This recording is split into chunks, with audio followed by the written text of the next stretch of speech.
Well, just showing the end piece, finally getting a bit of an idea if the vision in my head matches reality with what I was going about, and I'm pleased to say that it well matches, if maybe even exceeds what I expected, but everything I hoped it would be. So I've just finished TIG welding this end, not TIG weld, tack welding this end, ready to TIG weld.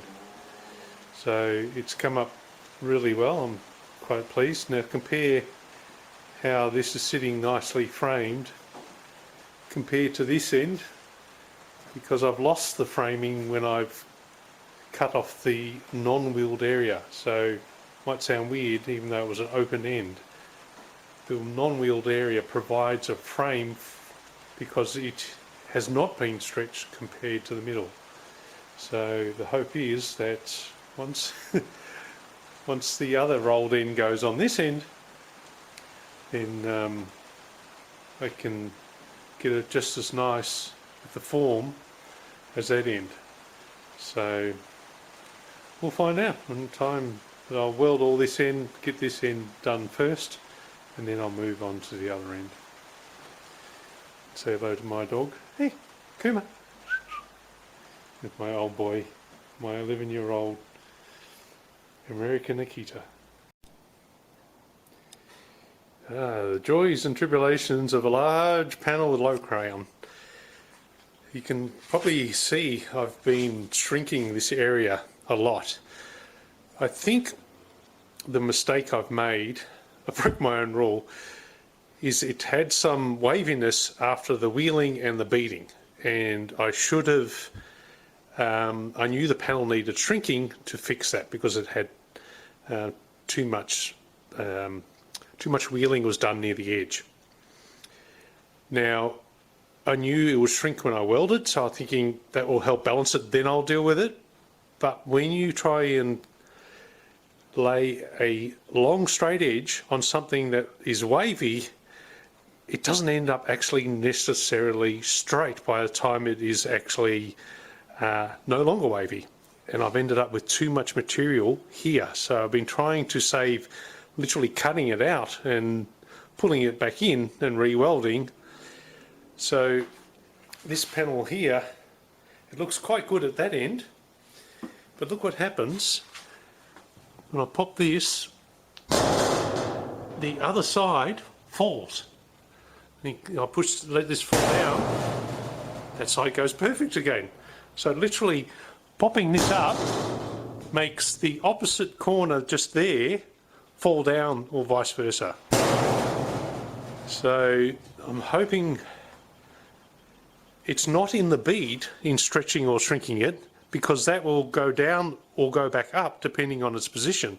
So that is not determining it. With something with beads like this, you have to determine, is the bead controlling the panel or is the panel controlling the bead? In this case, because this will easily go up and down with little force, it's the panel moving the bead. And so what I do to the bead won't help remove this problem. So I just hope I can eventually fix it. We'll just have to see. Right, this will show maybe the effect of shrinking getting worse initially before it gets better. Now, I don't know whether this will show up or not. And obviously I've got to concentrate on what I'm doing, because if I overdo it, and you see hopefully this coming up and actually getting far worse. The crown is extending up like a balloon.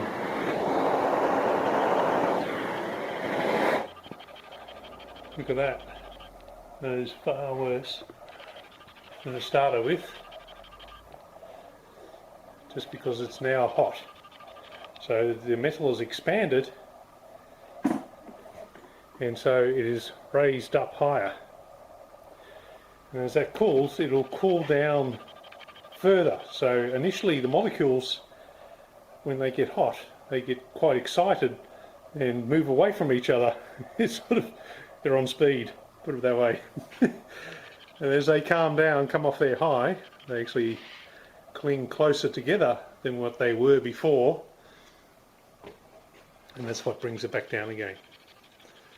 So this is about the fourth time. I was using the shrinking disc, but when that no longer wasn't doing enough, I've gone to the torch, and I'll probably do some fine tuning back with the shrinking disc after that, just when you've got little points.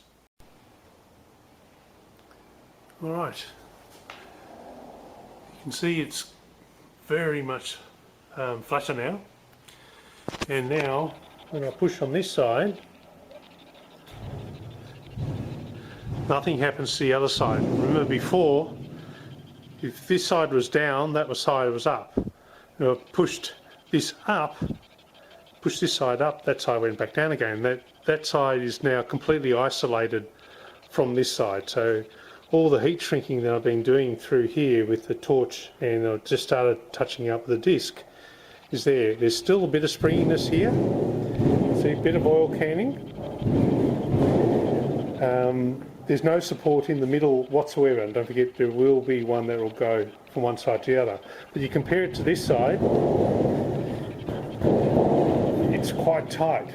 Now, I'm using a contour gauge. It's not a very good quality one, but how you use these is you can check your left to right to make sure you've got a fair curve. So you set it up like this, and now if you spin it 180 and it's still touching, then you know you've got it right, left to right.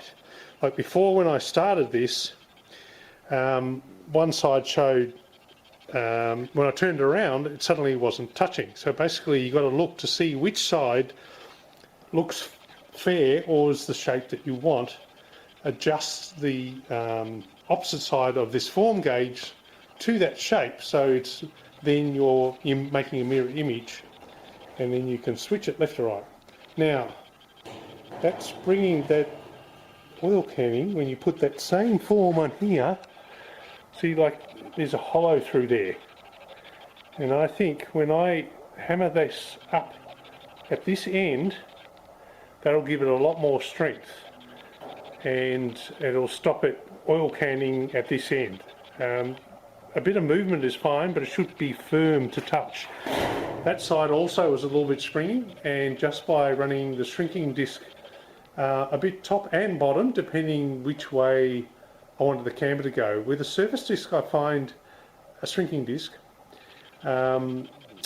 you basically you shrink the side that is too high, or the side that is you want to move downwards, to move away from you. That's better. So you shrink the side you want to move away from to get the shape you want.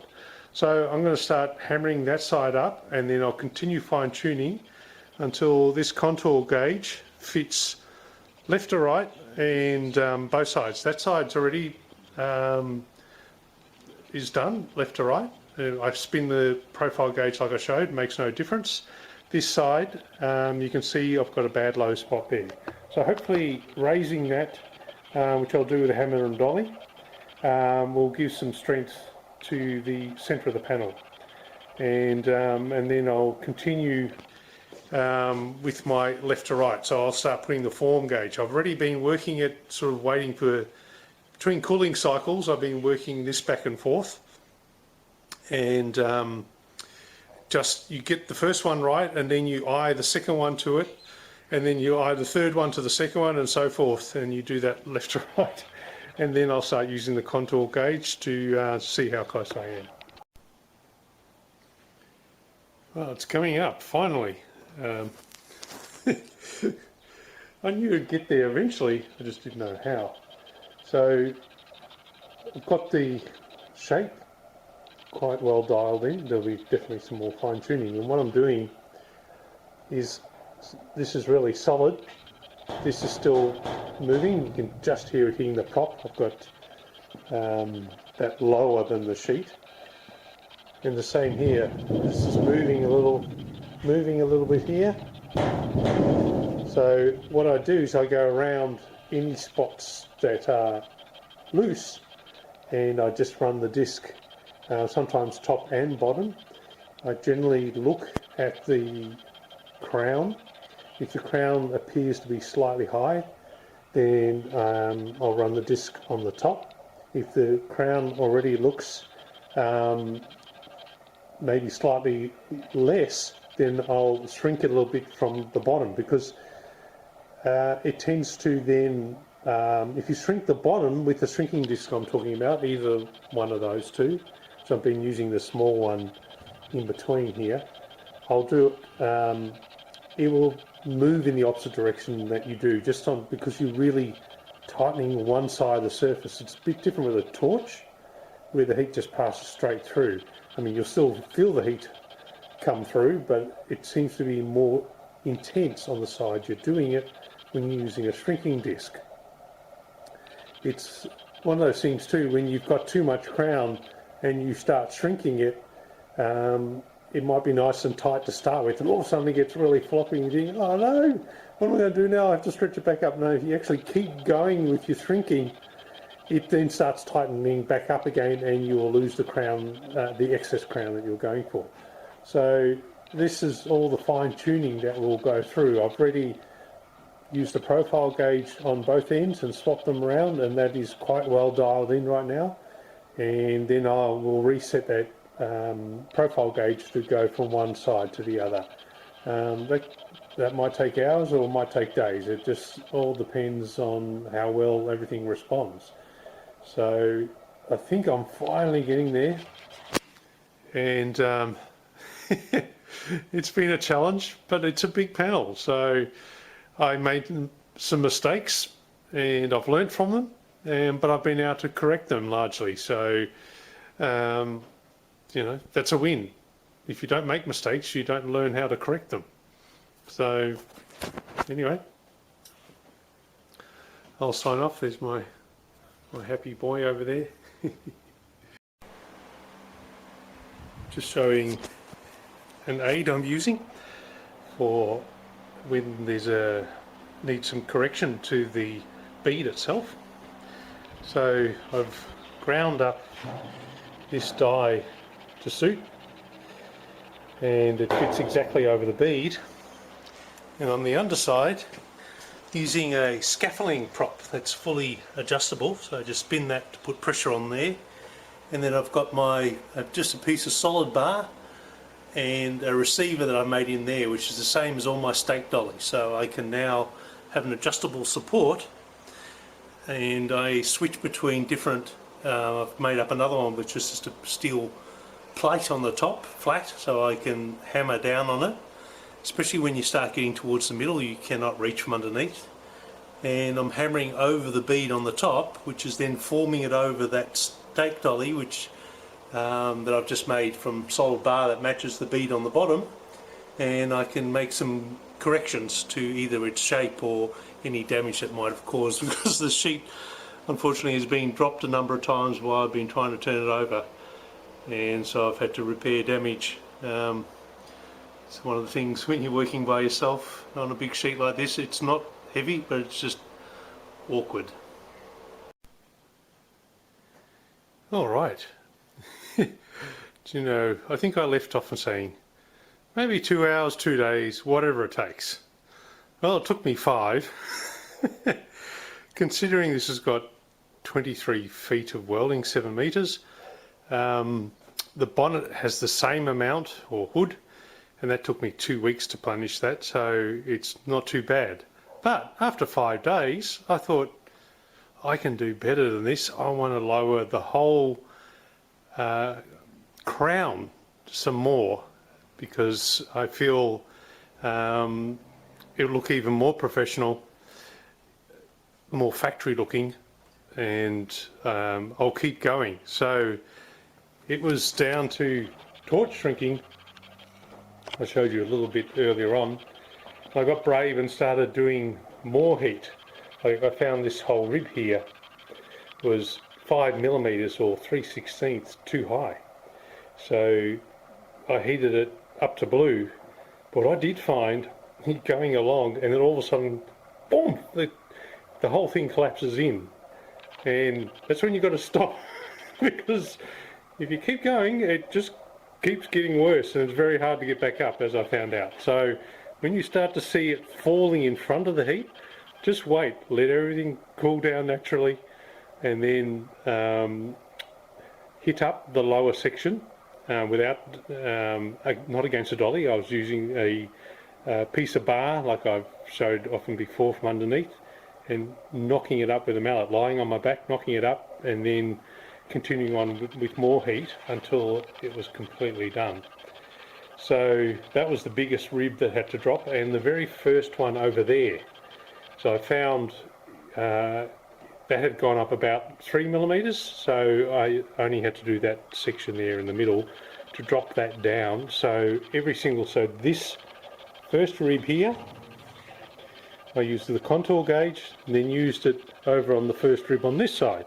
Then used the contour gauge on there to match with that one with that one, so on and so forth. It didn't matter which side I chose first. What I did is see the next one along, how well it matched the one in front, and pick the best match as possible, and make any alterations even until it matched the curve. It should be slightly steeper because the crown still goes this way as well as that way. But it should be quite subtle, and once you get one or the other set up right, and then you can turn the whole profile gauge around and it still matches, then you know you've got the same left to right. Then you can start working on the other side and doing exactly the same thing.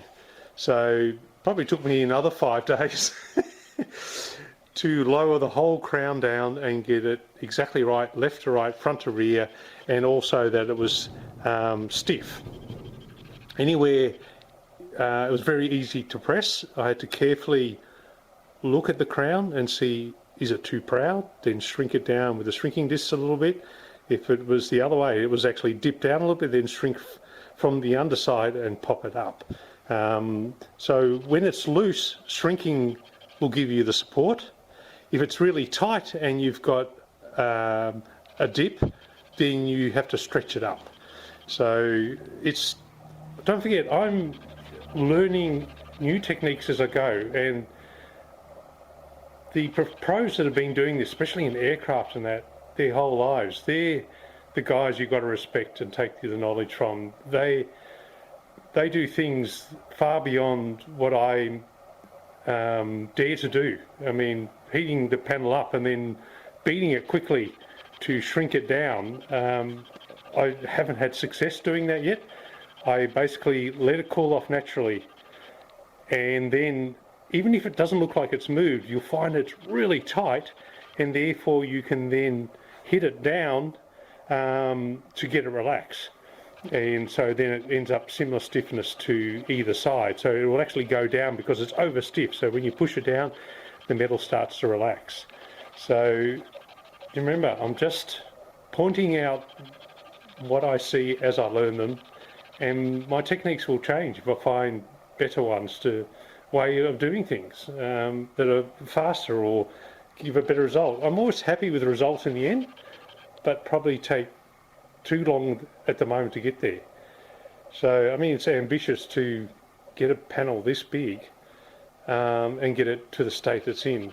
So I've been rounding off the corners, so I never wanted a really sharp corner. So this radius here, which is at the hinge end where the bed is square and an inch wider, similar to what this is sitting here, I've just put a small radius on there, exactly the same as the one on the rib here.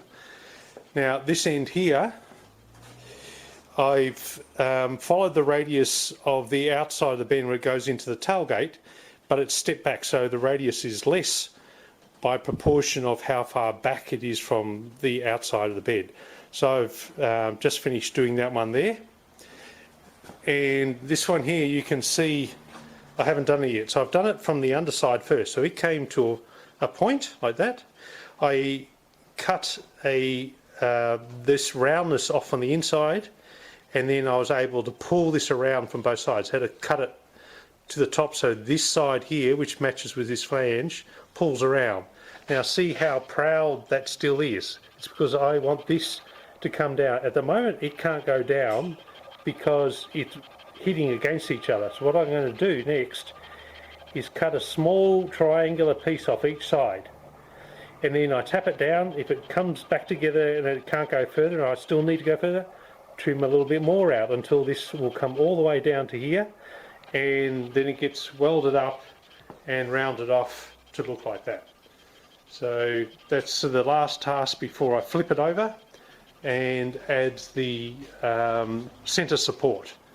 So this is the centre support. I don't know if I've shown this on video yet.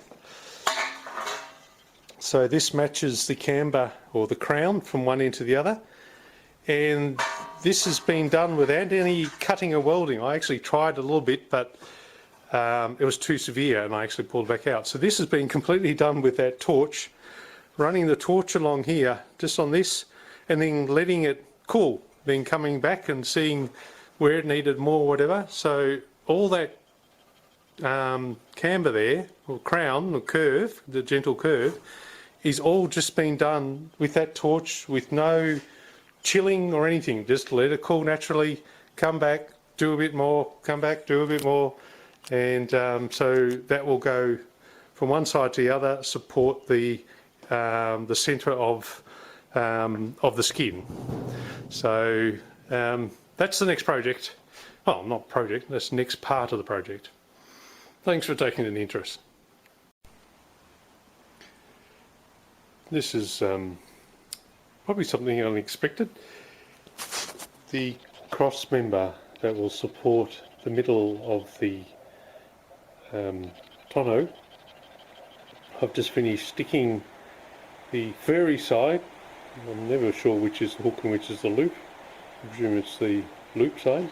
The soft side of Velcro on the flanges. So normally you would expect blobs of type of adhesive that you see on the underside of bonnets and boot lids, but you have to have a fair gap, somewhere around the 5mm to 5/16 between the cross member and the skin. And the reason for that is when the skin is expanding and contracting in the heat and cold, that you don't get pull marks from the adhesive, because if you do it have too tight a gap, people have often noticed that you can actually see the adhesive through the panel. If you've got a nice shiny low crown panel, that it's pulling on it. So I remember someone asking about this to Ron Cavell when he had a article, a page on the back of Street Rodder, the US version, and someone was asking, oh, what do I do about that? And he says, I use Velcro. And so I've been using it as well since, and it's a great idea, because what it does, this doesn't absorb water, it protects the paint so it stops any squeaking or rattling, but it will allow the panel to squeeze, to expand and contract without any noise and without any restriction. Anyway, so I'd pass that on in case someone hadn't seen the article that Ron Cavell wrote about answering somebody's question about how do I stop adhesive from showing through the paintwork depending on the temperature. And there you go. Just drop the cross member into place, ready for welding in. If you notice the brace I've got there, that is to make sure that the flanges don't twist this way and that they're exactly the right width. I had to push had 2mm slight bow on this side, so I just put a little bit of pressure, held it out and put the tacks in, so the cross member now drops into place and is now perfectly straight. I've got rid of that 2mm slight bend that it had in it. Just finished sanding and running the strip disc over it. More just to even out the colours, getting rid of the blue from the torch heating, and some of the honey colour from the shrinking disc. Shrinking disc ones are probably harder to get out. That's why I don't take them past the honey colour. You have to have a good sharp sanding disc before it will come off, and then run over with a stripper disc. So anyway, that gives you a bit of an idea of what it looks like. It's probably a good way to show up all the flaws, because it's almost well, it's not quite a DeLorean, but it's the most bright it's ever going to be before I start putting a wax over it to stop it from rusting. Just going to show you what the cross member came out like. As you can see, the amount of arc it's got there, it sits up on there really nicely. So it has plenty of room to move, because when it gets hot it will expand up and probably bow a little bit in the middle, and when it gets really cold it'll pull down on top of it. So you always got to keep that in mind when you're how tight you're going to make it. So I'm pretty happy with the way it's turned out. You can see from there it looks like there's a heap of crown, or that is the amount of crown, yet when you look from the top it doesn't look like it's got much at all. And I think that's why when people just put a flat sheet and a frame under it, it looks odd, because all your car panels have a natural crown to stop fluttering, and also it's just more pleasing to the eye, I guess. So next stage up is making mounts for hinges and etc., and for the lifting mechanism. So that'll be in another video. Hope you didn't mind the lengthy progress that was on this one. See ya.